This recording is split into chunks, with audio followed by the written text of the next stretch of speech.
Hello বন্ধুরা, আমরা 6 জন বন্ধু মিলে আজকে বেরিয়ে পড়েছি যাওয়ার জন্য এক জায়গায় ঘুরতে। তো দেখতে থাকো ভিডিওটা সম্পূর্ণ। সো ফাইনালি আমরা সেই জায়গায় এখন চলে এসেছি। So welcome to my new another blog. তো হ্যালো বন্ধুরা, আজ আমি হাজির হয়েছি উত্তর দিনাজপুর জেলার এক অত্যন্ত পুণ্যস্থান কালিয়াগঞ্জের কালীকুণ্ডিতে। তো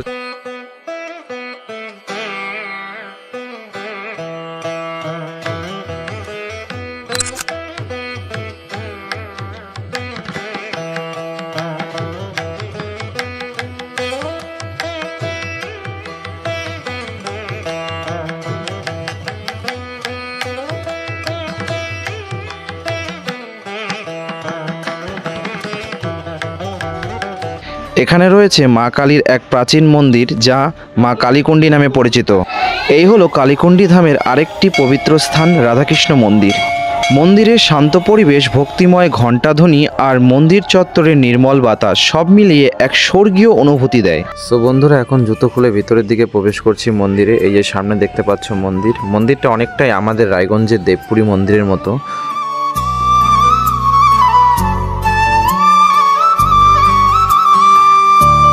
মন্দিরের ভেতরের চারপাশটা দেখাচ্ছে। এই যে সামনে দেখতে পাচ্ছ একটা রান্নাঘর, এখানে ভোগের প্রসাদ রান্না করা হয়। এছাড়াও সামনে একটা সুন্দর ঘর রয়েছে এবং সামনে এখানে রয়েছে তুলসী বেদি। এই তুলসী বেদির চারদিকে কীর্তন করা হয়।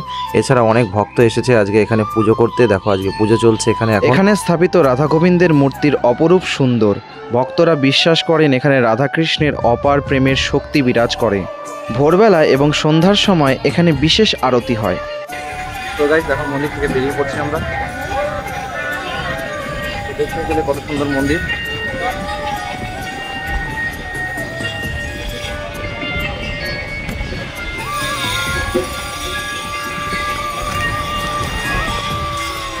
তোর সঙ্গে আশেপাশের পরিবেশটা দেখায় তোমাদেরকে। আর মন্দিরের ঠিক সামনেই রয়েছে খুব সুন্দর একটা পার বাঁধানো জলাশয়। তো মাঝখানে রয়েছে রাধাকৃষ্ণের একটি মূর্তি। এছাড়াও জলাশয়ের চারপাশে খুব সুন্দর একটি রাস্তা রয়েছে এবং চারপাশ দিয়ে বেড়া দিয়ে দেওয়া হয়েছে কালারিং করে, যার জন্য এর সৌন্দর্য আরও বেশি করে ফুটে উঠেছে।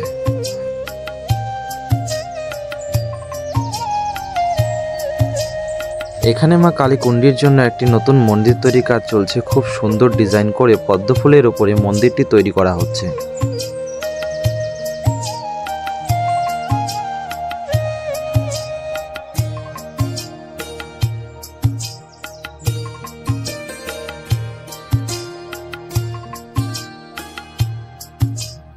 মন্দিরের ঠিক সামনেই রয়েছে খুব সুন্দর একটি মন্দির প্রাঙ্গণ। একেবারে শান্ত মনোমুগ্ধকর পরিবেশ, চারিদিকে খুব সুন্দর ছোট ছোট ফুলের চারা গাছে সাজানো। এছাড়াও সামনে রয়েছে একটি খুব সুন্দর জলের ফোয়ারা।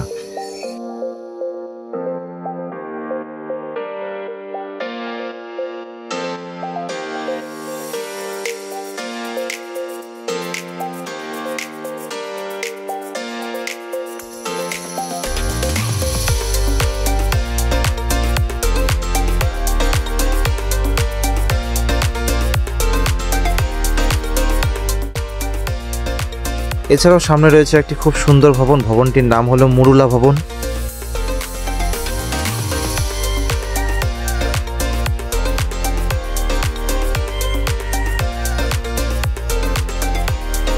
তো গাইস, ভিডিওটা ভালো লাগলে লাইক কমেন্ট শেয়ার সাবস্ক্রাইব করে দিও। দেখা হচ্ছে নেক্সট ভিডিওতে। টাটা বাই বাই, আজকের মতো।